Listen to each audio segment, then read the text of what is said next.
Hello, Dave here with RadiationHealthRisks.com. I appreciate you stopping by. In today's video, I wanted to answer a couple of questions that I get a lot on my YouTube channel, and that is, what is EMF radiation? What is RF radiation? How do they relate to each other? What's the difference?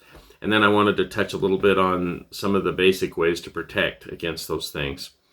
But first, what we're going to do is switch to my computer screen so I can show you some things on there. Okay, first let's talk about the acronym EMF. What does that stand for? It stands for electric fields and magnetic fields. And there's basically four types of what we call EMF radiation, and they're all electric fields and magnetic fields in one form or another. And so let's talk about the four. First, there's actual electric fields and magnetic fields. When I think of those, think of small electronic devices. Everything that's an electronic device emits an electric field and a magnetic field. Just around that electronic device, there's an electric field and a magnetic field.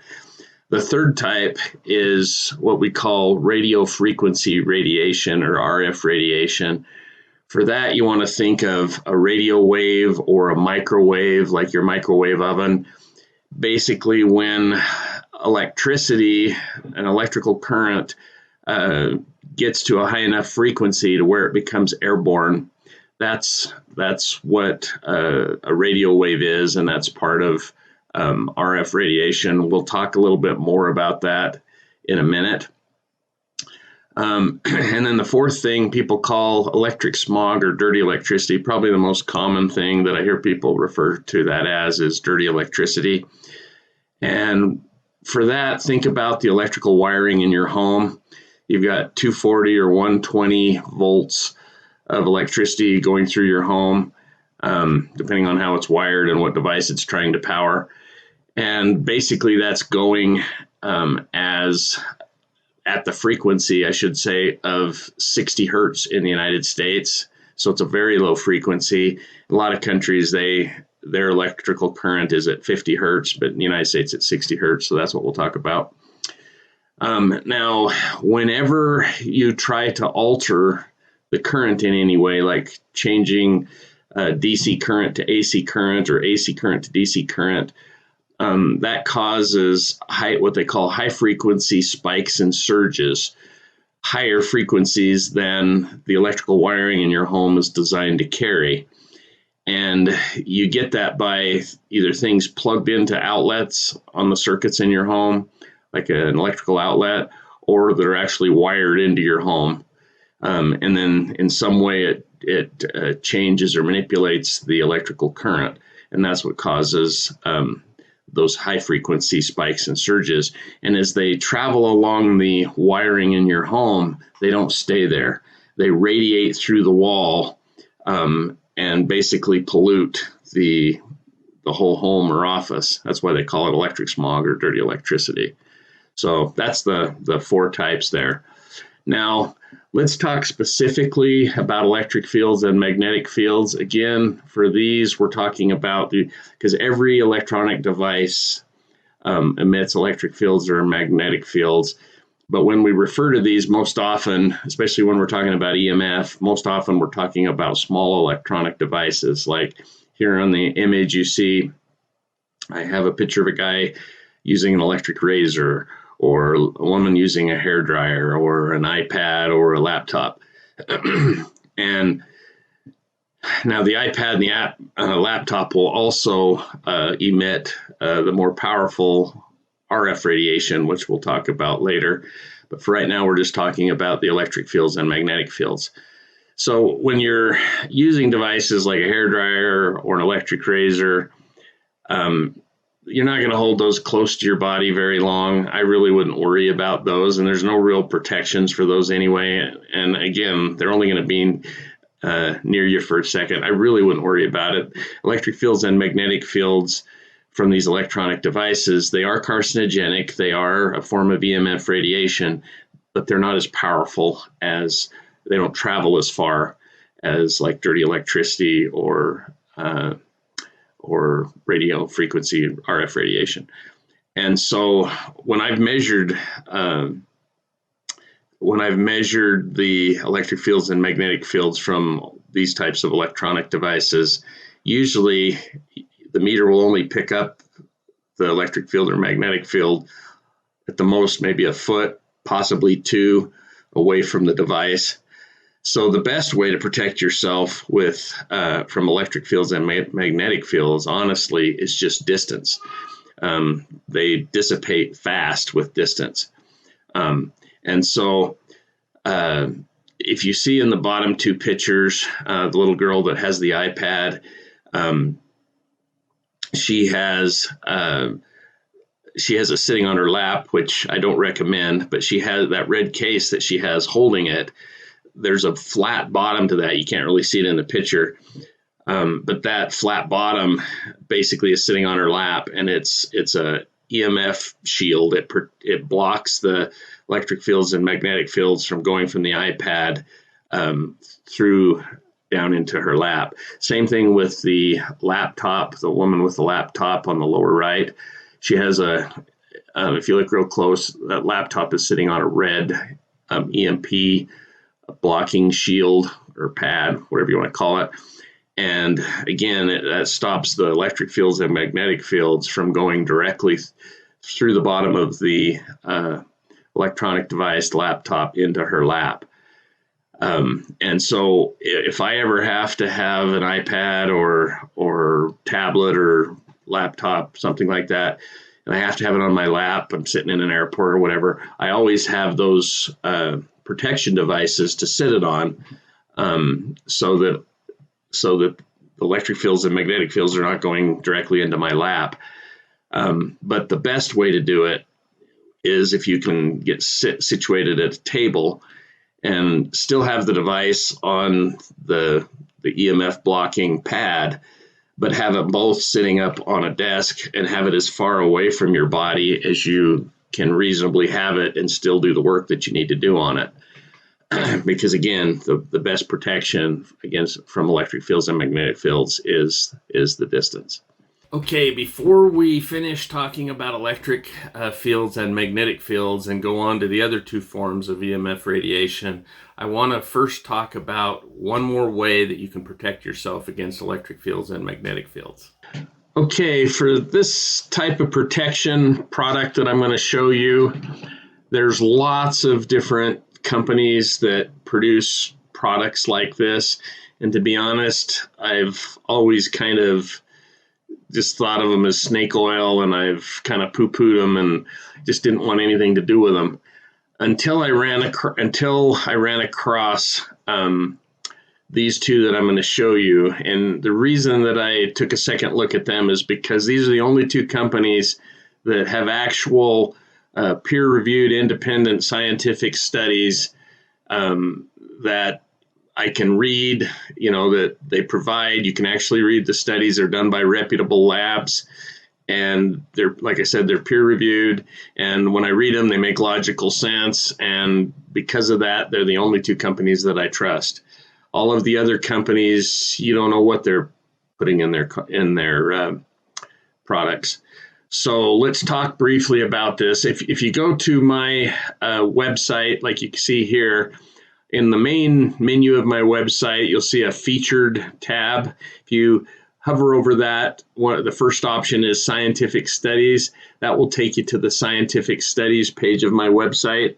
If you scroll all the way down to the bottom, you'll see I've listed this information with these links to the actual scientific studies for both Aulterra Global and EMF Harmony products. And there's also videos where they do actual blood tests and stuff that you can watch. And basically, let me tell you the story about Aulterra.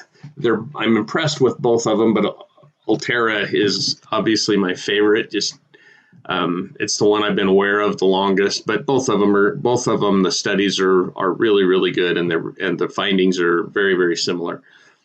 But how Aulterra Global got started is the owner of Aulterra. He was he was part of a project to do some nuclear waste site cleanups. And as part of that cleanup, they had minerals that they put in the ground that were supposed to neutralize the leftover effects after the cleanup of the radioactive material that had been in that website. I mean, in that cleanup site. And he was so impressed with how well that stuff worked and the fact that it, was so effective against nuclear radiation that he hired a reputable lab and paid them to do some studies to find out if, and then also to have the studies peer reviewed to find out if these minerals would have the same effect on EMF radiation. And so these are the different studies that he's done. Now, if you see down here at the bottom, there's a video, shows a bunch of blood cells on that screen. Probably that video was the number one. I mean, I read all of the studies and they were all logical and they all made sense and I was pretty convinced. But probably the most powerful thing was when I watched that video, because 15 years ago or so, I was having some weird health problems and I was sent to a whole bunch of different specialists and nobody could figure out what was going on or what was wrong with me. And then one doctor did this simple blood test exactly like it's shown in this video. And in 2 seconds, they knew exactly what was wrong with me and solved my problem. So that particular type of test just carries a lot of credibility in my mind. And so that watching that video was probably that was what really convinced me to then go back and read the rest of the studies in more detail and make sure that I totally, understood them and everything. And so a year or two later, after running into Aulterra, I've had lots of people send me, again, lots of other companies. None of them had any science. Finally, I had somebody send me information on EMF harmony, and they actually had scientific studies again. I was super excited. And so I actually, and one of their studies, they didn't even pay for. It was a completely independently done study. And so, the studies, they did similar blood tests like is shown in the Aulterra video that I was so excited about, and they have similar results. And basically what these products do in a nutshell is, at least this is the way Aulterra puts it, is they change the EMF radiation coming out of whatever electronic device is there. They change it from the man-made radio frequency or electric field, magnetic field, man-made electromagnetic radiation into it's still electromagnetic radiation, still functions as the devices want it to, but it changes the radiation into a more natural form that's less harmful to the body. And that blood test shows how it protects your body really, really well. So I recommend you going to the scientific studies page on my website. I'll put links to that page below this video, and I'll also put links to the two websites for these two companies also, where you can go check them out as well if you want to. So these are the types of products that they have. Starting from the left, the Aulterra Neutralizer here. These are just stickers, basically, that have those minerals in it that you stick on your phone. And then down in the bottom left-hand corner is a pendant that has those minerals in it that you can wear on your body, kind of like this lady in this image here is wearing the EMF Harmony pendant. She's using her cell phone, but that EMF Harmony pendant and the Aulterra pendant would do the same thing. It puts they call it a paramagnetic field around her, and the radiation coming from that cell phone is changed into a more natural form that's less harmful.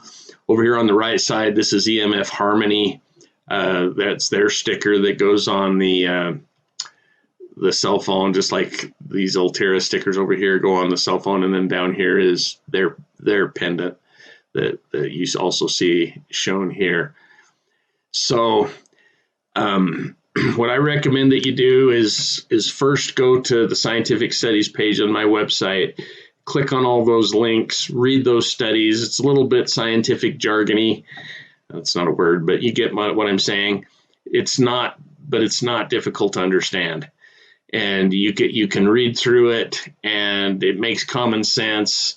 And then you decide which of these two companies you trust more. Again, these are the only two that have enough scientific data that I trust, that I would even recommend. I've turned so many companies away, but these ones I feel, because of the science, I feel confident enough about them to recommend them to you guys. But you guys go do your own research, read the studies, and decide which one you feel the most confident about. Okay, now I want to show and explain to you what RF radiation is, radio frequency radiation. You can see on this chart, I have a chart and it's entitled the electromagnetic spectrum. The electromagnetic spectrum goes from the lowest electric current that is a high enough frequency to become airborne, which then makes it a radio wave. That's what a radio wave is. And that can be, I'm not sure what the actual lowest is, but I know it could be as low as at least 30 hertz, which is really low.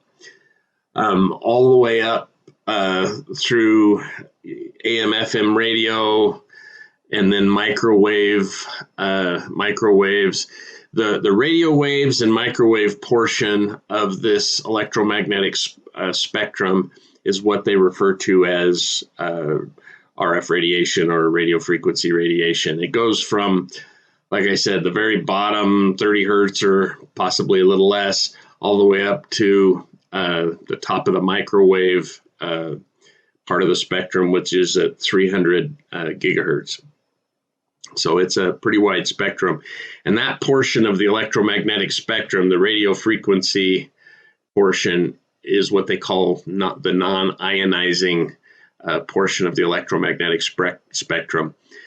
As you go into higher frequencies, it becomes infrared radiation, visible light, ultraviolet light, and then it starts getting into what's called the ionizing portion of the electromagnetic spectrum, where you get into X-rays and gamma rays, which are obviously really bad news. The middle portion of the section, infrared, visible light, is relatively safe. I mean, you know, the sun is included in that. You know that there is some problems that you can have too much exposure, but it's also really healthy for you. And one of the big misnomers is people say, well, the radio waves and microwaves, or in other words, the RF portion of the electromagnetic spectrum, that's non-ionizing radiation, therefore it doesn't hurt you. The only way you can get hurt is in the X-ray and gamma ray portion.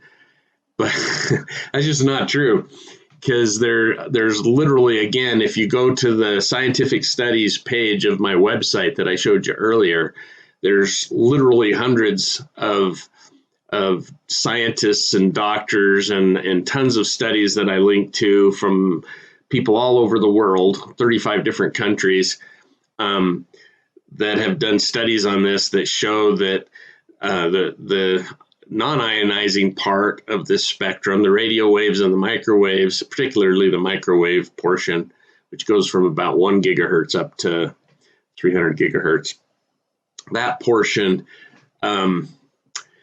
is carcinogenic. Even the World Health Organization, 2011, finally had to admit that it was, they classified it as this RF radiation as possible carcinogenic, which is the exact same classification that they gave to DT, that harmful chemical that they took off the market that was causing cancer for everybody. So anyway, go to that. What I recommend that you do if you're curious at all about that is go to that scientific studies page of my website and read all the studies. I also have videos by scientists, experts that have worked in this field their whole life, well-renowned people talking about the health problems and stuff that they've seen RF radiation cause. Now, RF radiation is a lot more powerful than electric fields and magnetic fields. If you think about the cell tower that's near you, or the closest one to you in your town, it's a huge thing. And if you look at the multiple, huge around power lines that go up those things, they got a lot of juice. They're sending signals very far, long distances. They're very powerful. If you think about your cell phone, just your little cell phone device has a strong enough signal that it can talk to a cell tower miles away from you. Your Wi-Fi router, if you ever are trying to connect to your Wi-Fi router in your house, you can see all your neighbors' Wi-Fi Wi-Fi router signals as well. Their signals are coming into your house. And so RF radiation travels a lot farther. It's a lot stronger. It's a lot more powerful than the electric fields and magnetic fields that just come off small devices. That's why that's what I'm more concerned with, protecting yourself from. Again, those others are carcinogenic. You're, very wise. You don't want to neglect them. Take the precautions at least that I talked about earlier in this video, but definitely protect yourself against RF radiation, and as we'll talk about in a minute, dirty electricity. Okay, now let's talk more about dirty electricity. What is it? Why is it a problem? We talked a little bit about this already, but first you can see I've got a picture of a book there. If you want to get into the nitty-gritty and learn more about dirty electricity, I highly recommend this book. It's called Dirty Electricity, and I'll put a link to it below this video also in case you guys want to know where to get that. If you can see on the cover of the book, they've got power lines. Like you would see, anywhere around the United States. Literally, your power company can and does give some dirty electricity to you when it delivers the electricity to you. And then if you look over here on the right-hand side of the chart, you can see, and this particular image that I found on Wikipedia doesn't have the U.S. as an example in there. But has lots of other places, and it was a good illustration. You can see how this is electric power in different countries, and you can see the more, like if you look at Singapore, more up and down that it bounces like that, the dirtier their power is, whereas like in Central Europe, the squiggly lines that go up and down and there's less of them together like that, that's a cleaner type of electricity. Same down here. Looks like Great Britain's is pretty dirty. So let me explain to you what it is. Your wiring in your home, like we talked about earlier, carries a frequency of about 60 hertz in the United States. And whenever you do anything, either plugged into an outlet in your home or office or wired into a circuit in your home or office, anything that's attached to the electrical wiring in your home that alters or manipulates the current in any way, such as changing DC to AC, AC to DC, or something like that, it causes high frequency spikes and surges to travel along the lines in your home. And that's what these graphs are showing you, those high frequency spikes and surges. And they're of a high enough frequency, and they don't stay on the wiring in your home. They radiate through the walls of your home and pollute your home, and it's highly carcinogenic. All the same, similar frequencies. It's EMF radiation. It's just as carcinogenic as any other kind other than it's more powerful and basically pollutes your home. That's why a lot of people call it electric smog. Okay, now let's talk about how to protect yourself from all of these forms of EMF radiation.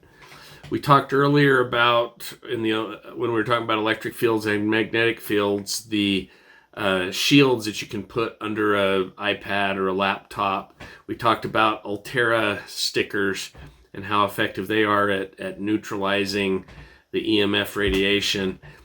The approach I take, I don't want to just neutralize it. I don't want to just have a shield under my laptop. I also want to have distance. I want to have, basically, my philosophy is I trust everything, but I employ everything, if that makes any kind of sense.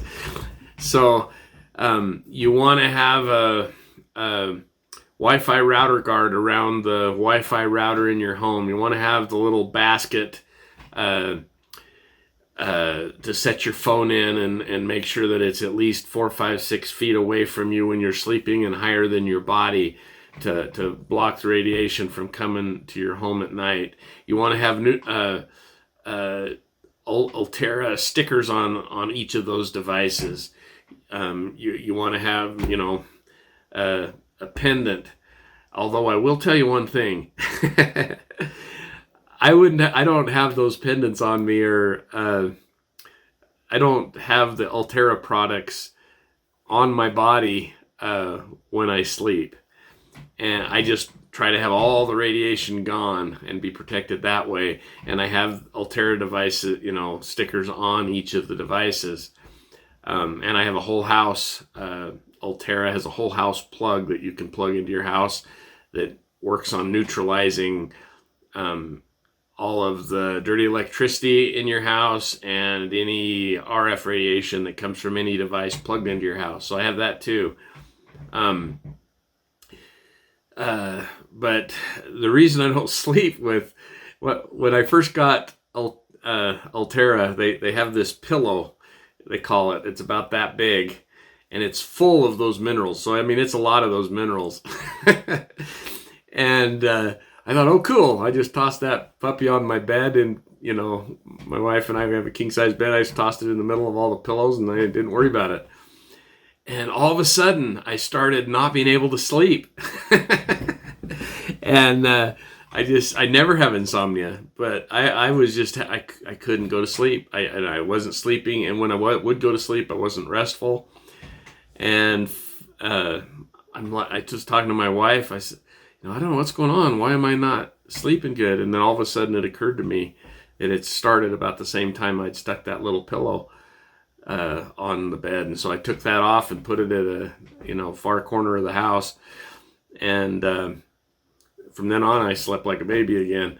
And if that, believe it or not, is not a bad thing, that really convinced me. There is some paramagnetic, they call it, field that comes off of those stickers, and that pillow just happened to have a large quantity of it in there.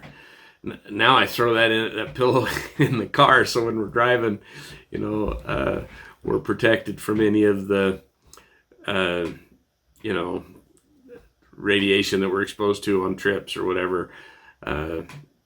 I also have a plug that you plug into the car that Aulterra has that neutralizes all of the wiring, and so if we use our Bluetooth while we're driving, which honestly you would think I wouldn't, but I do sometimes, with that pillow in the car, and then the plug in there and all the wiring, I feel like it's a natural form. But anyway, what I'm saying is block the radiation with the router guards, get it down, get a meter so you can measure, get it down to safe levels, but still use, because you're going to be exposed from your neighbors and from other things, still use the Aulterra neutralizers.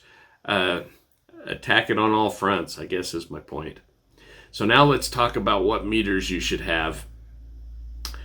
I really don't think you need to have, even though I've done review videos of meters that measure electric fields and magnetic fields. I'm sure for some people there's a practical purpose to have that, but just for protection from electric fields and magnetic fields from small electronic devices. I personally don't ever use, I have a bunch of those meters because I've tested a bunch of them, done reviews on them. I don't ever use them because I know every time I've ever tested a device, they travel maybe a foot, sometimes, you know, the maximum maybe 2 feet, and I just keep distance from everything. I rarely will you ever see me put anything like that on my lap.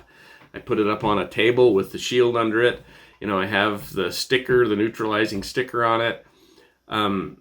What do you need to measure it for? You know, it's going to, you know, meter's going to tell you it comes about a foot out, maybe 2 on a more powerful device. So anyway, that's just my opinion. If you're trying, of course, those meters are probably the cheapest meters, but they don't, what you want is you want a meter that'll measure RF radiation and dirty electricity. And the ones that I like the best that I recommend is the HF35C, because it's a directional meter. That's just my favorite. There's lots of other meters that read RF, and I'll put a link to an article that I did on where I talk about all of the different meters that I'm familiar with and what I like about different kinds. It has, you know, just electric fields and magnetic field meters in there. It has meters that read that and RF radiation. Then it has RF radiation meters, and it has dirty electricity meters. Anyway, if you're trying to figure out your meter, that'll be a good article for you to read, and I'll put a link to that below this video as well. But if you're, the most important meters for you to have, I think, are definitely RF radiation and dirty electricity. I use those all the time because it helps me. You don't know you got a problem unless you measure it. You know how far it is, you know, and anyway, hopefully that makes sense. And then the dirty electricity meter, those are relatively cheap. I think they're about $100 usually, 125 maybe. And then you got to get some filters for those if you have a circuit that has a problem.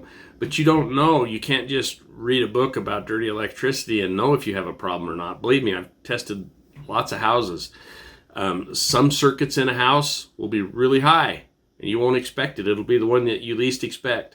Other circuits in the house won't be high, and you don't really need to do anything. They're down in the safe levels. And then you need a filter so you could plug it in if it's really high to see if the filter brings it down. If the filter doesn't bring it down into the safe range, then you got something else going on, either an electrical problem or some device that's dumping so much dirty electricity on your system that, you know, that you need to really evaluate whether you need that device on that circuit or not, or in your house or not. So that's what I recommend. There's 2 meters that I like for dirty electricity. One is the Graham-Stetzer meter, and the other one is by Static. I have it here, and I'll put links to where you can get all of those if that's something you're interested into below this video. So I hope that was helpful. I appreciate you watching this video all the way to the end. Thanks so much, and we'll talk to you in the next video.